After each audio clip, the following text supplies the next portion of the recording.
Paris has a very specific historical talent for making beautiful things violently complicated. You go there expecting bread, art, architecture, little cafes, and people judging your pronunciation with Olympic level precision. And then history pops out from behind the lamppost, like, oh, bonjour, would you like a revolution with that? So this week on Naked History Debrief, we're looking back into the smoke, barricades, committee meetings, and the historical emotion damage from the Paris Commune. Those 72 days in 1871, when Paris looked at the French government, the Prussian army, and the ruins of empire, and its own empty stomach and said, respectfully, absolutely not. In the main episode, we covered the big story: war, siege, starvation, the cannons at Montmartre, and the rise of the Commune and the horrific repression of Bloody Week. But today, we're getting into the pieces that didn't quite fit neatly into the main narrative. The women who became legends and scapegoats, the Commune's unfinished reforms, the propaganda panic over female arsonists, and why this failed uprising keeps haunting Europe long after the bodies are buried. And then we'll hop into This Week in History, from the 20th to the 26th of April, featuring Shakespeare, Earth Day, Chernobyl, and history once again refusing to act normal. And for our third segment this week, we're going to be going over Myth Taken, a myth-busting segment where we cover, was the Paris Commune just a violent mob? Because nothing says historical nuisance like a city on fire and everyone immediately blaming women with kerosene. So grab your red flag, hide your good silver from Versailles, and try not to build a barricade in your living room. This is the Naked History Debrief.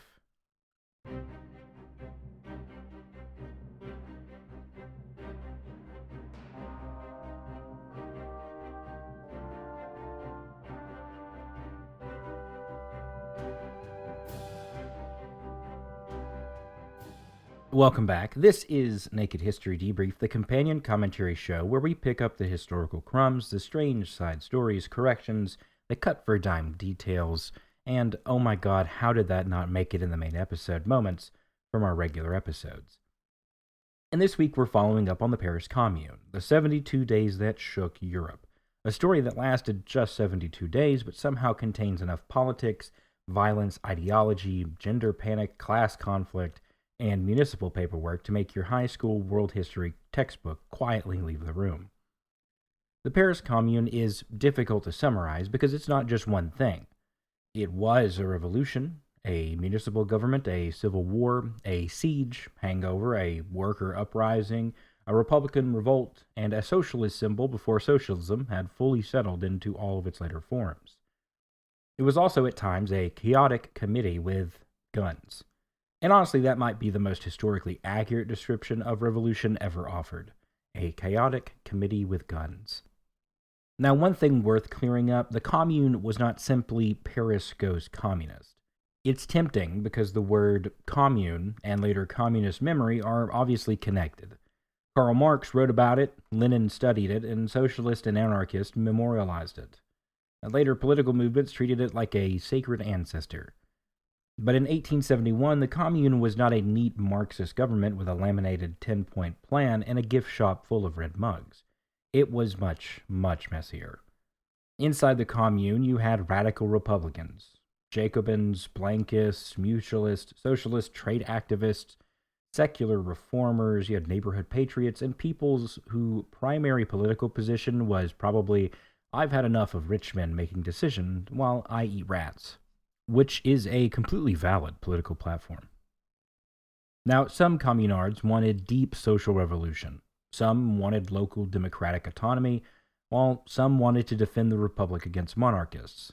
And some simply wanted revenge for the humiliation of war. Some wanted bread, dignity, and just not being governed by Versailles. So when we talk about the Commune, we should imagine less of a single party and more of a crowded room where everyone agrees the old order is bad, but no one can agree on whether the new order needs a workers' federation, a Jacobin revival, municipal autonomy, or just fewer priests in charge of classrooms. Now, one detail from the main episode that deserves a little bit more attention because it sounds almost absurd until you realize it's basically the whole crisis in miniature is the cannons.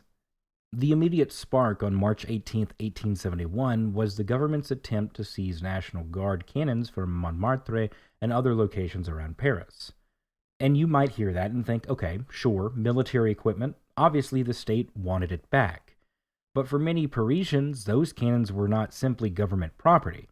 During the siege, they had paid for them by public subscription, meaning ordinary people, neighborhoods, and National Guard units had contributed money to defend Paris themselves. So when Versailles tried to take them, it felt more than disarmament. It felt like theft, it felt like humiliation. It felt like the same government that had failed to protect Paris was now coming back to confiscate the people's means of defending themselves. It was a property dispute, a military operation, a symbolic insult, and a revolutionary trigger all rolled into one event. And history does this constantly. Huge events often hinge on objects that become overcharged with their meaning. You have the tea in Boston, the salt in India, the bread in revolutionary France, and now the cannons at Montmartre. The thing itself matters, but the meaning attached to it matters more. Those cannons become a question. Who has the right to defend Paris? Does the state have the right, or the people who suffered through the siege? Thiers thought he was removing a threat. Instead, he activated one, which is basically the 19th century French political equivalent of kicking a hornet's nest and then being shocked that hornets have opinions. Now we have to spend a little more time with Louise Michel, because the main episode introduced her, but she deserves her own spotlight. Louise Michel was a teacher, a writer, an activist, and later anarchist, and she became one of the most famous figures associated with the Commune. During the Commune, she organized, spoke publicly, and worked as an ambulance nurse and participated in the defense of Paris. She was not a symbolic figure standing politely in the background holding a flag. She was in the fighting. And after the Commune was crushed, she did not exactly go with the quiet apology and plausible deniability route. At her trial, she reportedly embraced responsibility and dared the authorities to execute her. Instead, they deported her to New Caledonia, where she continued to evolve politically and became increasingly associated with anarchism. Louise Michel is fascinating because she refused the role society had tried to assign to her. She was not the grieving woman, not the misguided woman, or the hysterical, or the repentant, or the decorative revolutionary nurse. She was the revolutionary. And that made her dangerous in memory, because states can sometimes tolerate male rebels as tragic, misguided, or heroic in a masculine way. But women who rebel often get treated as unnatural. Not just wrong, but monstrous. And that's why the women of the Commune were so heavily mythologized, especially through the figures of the pétroleuse, the female incendiaries setting Paris ablaze with bottles of petroleum, supposedly. Now, were there women who fought? Yes. And were there women who supported the Commune? Absolutely. Were women involved in the final street battles? Definitely. Now, was there a massive secret army of deranged working-class fire witches trying to burn civilization to the ground? No. But that image was useful. The pétroleuse came a way to turn political women into nightmares. If she was poor, if she was angry, if she was mobile, then that means she was outside of male control. She was that fear that women might not just support revolution emotionally, but maternally, with their bodies, their voices, their hands, their weapons, and their rage. In other words, the pétroleuse were propaganda wearing a skirt and carrying a match. Now, something that gets lost in the Commune is everyday life. Now, we do remember barricades, we remember the executions, we remember the red flags and burning palaces, but for most people, even during revolution, life does not become one continuous dramatic painting. People still need bread, and they still need to work, and children definitely need care. And the laundry still exists, because laundry is apparently stronger than all political ideologies. The Commune had to deal with ordinary governments. Rents, schools, workshops, public services, salary, all of the things that make civilization, civilization. And that's what makes it so interesting. A lot of revolutionary movements are easier to understand at the level of slogans. Liberty, the people, the republic, bread, justice, big words, good words, words that look great on banners. But governing means detail. It means deciding whether rent debt accumulated during the siege should still be collected. It means deciding if pawn shops can sell off the belongings of people pawned just to survive. It means deciding whether bakeries should keep forcing workers into night labor. And it means asking what public education looks like without clerical control. And it means figuring out whether abandoned workshops should be reopened as cooperatives. And that is less cinematic than a barricade, but it is much more revolutionary in practice. Because the Commune was not only saying down with the old order, it was asking, what should we replace it on a Tuesday morning? And Tuesday morning is where revolutions either grow up or fall apart. The Commune did some real administrative work. It also struggled very badly. It was short on time, divided internally, under significant military pressure, and often better at proclamation than implementation. And the fact that it tried is part of why it became so meaningful. It was a glimpse, a brief, partial, flawed glimpse of ordinary people attempting to govern a major city according to different principles. And this is the kind of thing that scares the expensive pants off of elites. Now, for this week in history, I do want to start off with a particularly somber one, and I want you to just stay with me for a minute. On April 20th, 1999, 2 students murdered 13 people at Columbine High School in Littleton, Colorado, before killing themselves. This is one of those events that is difficult to discuss because it's not distant history for many people. Its consequences still shape the schools, the policy, the media coverage, political debate, and American culture. Columbine also became surrounded by myths almost immediately, reminding us that history does not only happen, it gets interpreted. And sometimes those interpretations do damage. So for April 20th, we remember the victims, the survivors, and the lasting trauma of an event that changed the way an entire generation thought about school.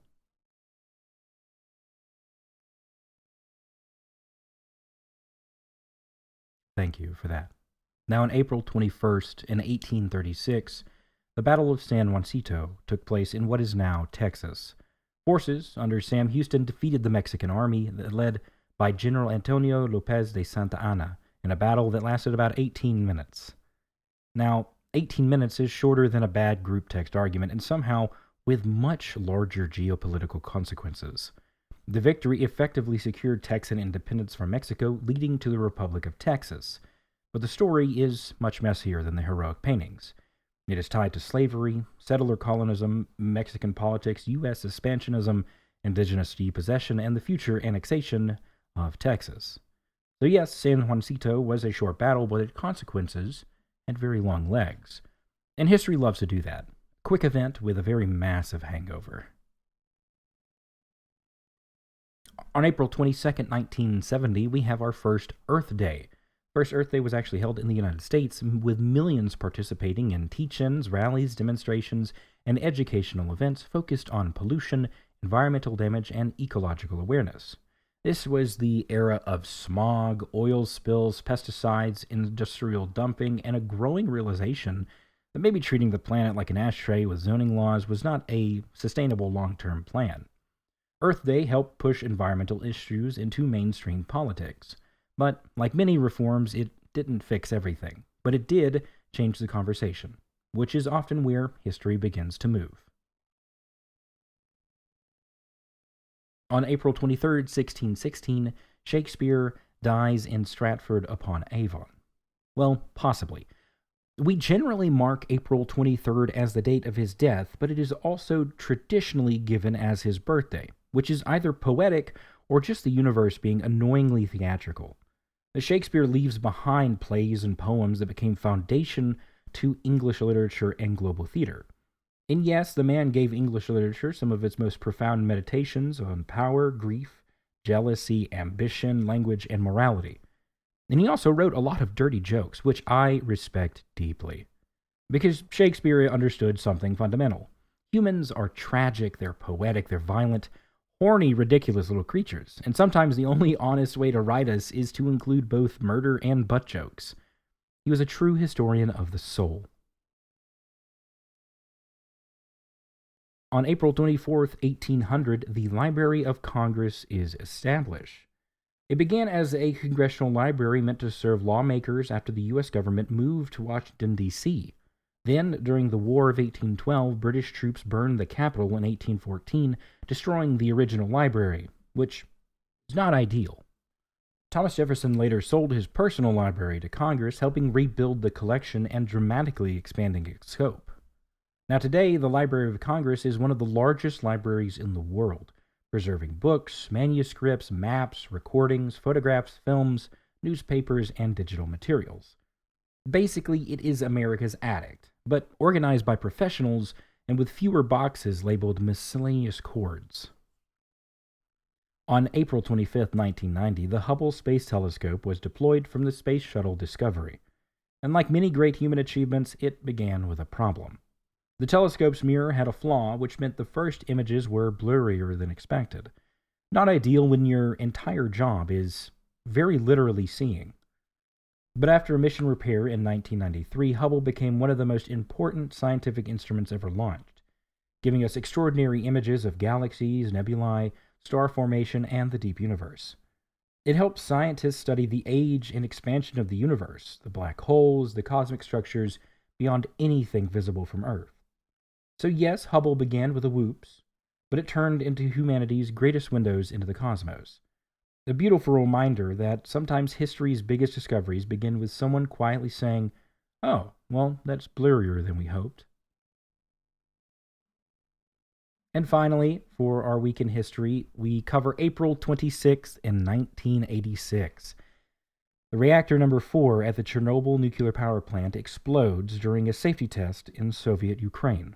The explosion and the fire released radioactive material into the environment. All that were around, the workers, the firefighters, plant staff, cleanup crews, nearby residents, and the communities nearby were affected. Chernobyl exposed flaws in reactor design, safety culture, emergency response, and Soviet secrecy. It became much more than an industrial accident. It became a symbol of state failure, technological hubris, institutional detail, and a terrifying gap between official reassurance and physical reality. Sometimes literally. Chernobyl reminds us that institutions do not only fail when they make mistakes, they fail when they cannot tell the truth about them. And for our third segment this week, we are going to be doing Myth Taken, where we grab one of the oversimplified historical claims by the collar and say, let's calm down and look at the evidence, shall we? So today's myth is the Paris Commune was just a violent mob. Now, this is one of the oldest hostile interpretations of the Commune, and it's so easy to see why it is stuck. There were barricades and executions and fires and chaos, armed citizens in the streets, and it was very radical in its rhetoric. Red flags and anti-clerical measures that made property owners sweat through their waistcoats. So yes, if you look only at the most dramatic imagery, the Commune can look like mob rule, but that is not the whole story. It may not even be the most important story. The Commune held elections, it did form committees, it passed decrees, it debated labor, education, rent, church-state relations, public administration, military defense, and social welfare. It published newspapers, it managed services, and it attempted to govern. Not always well, and not always consistently, and not always peacefully. But messy government under siege is not the same thing as mindless mob. And that distinction matters, because calling something a mob is often a way to avoid asking what its participants wanted. A mob has no politics, it has no governances, no grievances, no program. It's just an emotion with legs. And that is convenient if you don't want to talk about why thousands of Parisians were furious in the first place. The Commune emerged from very specific conditions. Military defeat, the siege, hunger, class inequality, distrust of the national government, anger at the armistice from Versailles and armed neighborhood defense, and the fear that conservative forces would restore the monarchy or crush Parisian autonomy. Now, that doesn't make every communard action wise or moral, but it does make the movement intelligible. And history has to do that hard thing, where it explains without excusing. The Commune was not innocent, but it was not also meaningless. It was an attempt, a chaotic, improvised, flawed, and ultimately doomed attempt to answer a real political question. What happens when a capital city no longer believes the national government represents it? It's not mob psychology, it is a crisis of legitimacy. And those are much harder to solve than a riot, because you can send troops against a barricade, but you can't shoot your way into being trusted. Well, governments try, but the receipts are not always great. And since we're here, let's also bust the opposite myth. The Commune was not a perfect revolutionary model either. Now, some later admirers turned it into some kind of pure democratic socialist dream. And while there is plenty to admire, the courage, the innovation, the democratic energy, and social reform, and especially the sacrifice, the Commune had serious failures. It was internally divided, it did not always coordinate military defense effectively, and it hesitated in key moments. Its reforms were evenly implemented, and the treatment of hostages became a moral stain. And it remained, in many ways, a Parisian revolution that struggled to become a national one. And that last point is huge, because the Commune claimed to represent a broader social republic, but much of rural France did not rise with Paris in the way the communards had hoped. And a revolution isolated in one city, facing a national army, is going to be in serious trouble. So the Commune wasn't just a mob, but it was also not a flawless blueprint. It was something more human and more tragic. A revolutionary experiment born out of crisis, full of courage and contradiction, trying to outrun defeat.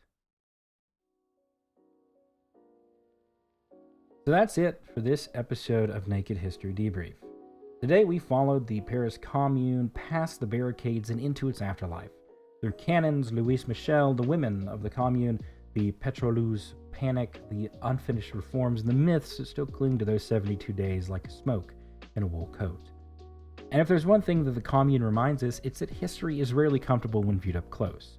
The Commune was hopeful and violent, democratic and chaotic, inspiring and flawed, brutally crushed and impossible to forget. It was not just a revolution, it was a question shouted from behind a barricade.